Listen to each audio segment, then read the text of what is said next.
بسم اللہ الرحمن الرحیم۔ السلام علیکم۔ حضرت سلیمان علیہ السلام نے دربار لگانے کا پروگرام بنایا تو جنات کو حکم دیا کہ وہ ان کے لیے ایک خوبصورت اور دیدہ زیب کرسی بنائیں، اور وہ کرسی اس طرح کی ہو کہ اگر اس کو جھوٹا مدعی یا گواہ دیکھے تو اس کے شانوں کا گوشت کانپنے لگے۔ چنانچہ جنات نے اس کرسی کو ہاتھی کے دانت، جواہرات، یاقوت، لؤلؤ اور زبرجد لگا کر مزین کیا، اور اس کے گرد جواہرات سے انگور کے بوٹے بنا کر لگائے۔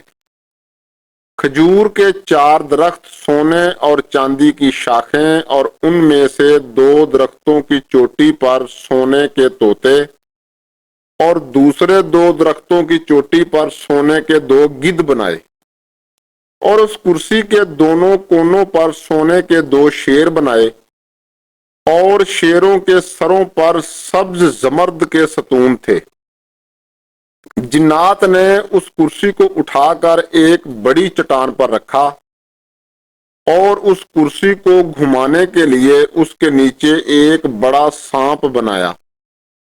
جب حضرت سلیمان علیہ السلام اس کے پہلے درجہ پر قدم رکھتے تو وہ کرسی تمام چیزوں سمیت چکی کی طرح گھومتی۔ مور اور گدھ اپنے پر کھول کر، شیر اپنے پنجے پھیلا کر اپنی دم کو زمین پر مارتے، ہر درجہ میں اسی طرح کرتے۔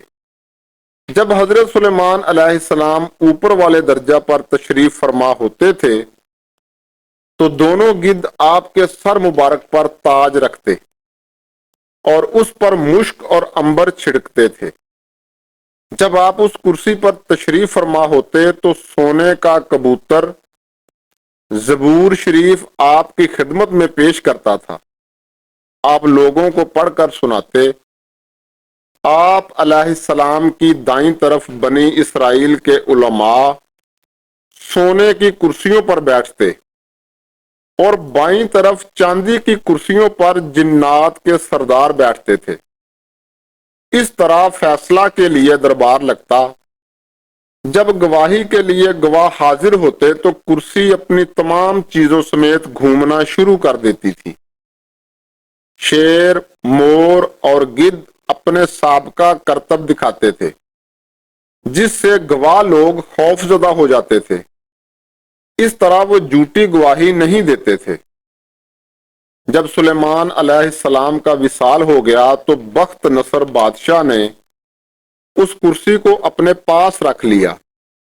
جب اس نے کرسی پر بیٹھنے کا ارادہ کیا تو شیروں میں سے ایک نے اپنا دایاں پنجہ اس کی پنڈلی پر مارا، جس کی وجہ سے وہ ہمیشہ تکلیف محسوس کرتا رہا اور اس کرسی پر نہ بیٹھ سکا، حتیٰ کہ وہ مر گیا، اور وہ کرسی انطاکیہ شہر میں باقی رہی، حتیٰ کہ کراس بن سداس نے انطاکیہ والوں سے جنگ کر کے خلیفہ بخت نصر کو شکست دی۔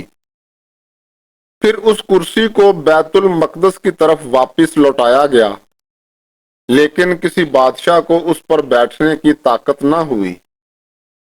پھر اس کرسی کو صخرہ کے نیچے رکھا گیا، اس کے بعد وہ کرسی غائب ہو گئی، اور اس کی کوئی خبر اور نام و نشان کا معلوم نہ ہو سکا کہ وہ کرسی کہاں چلی گئی۔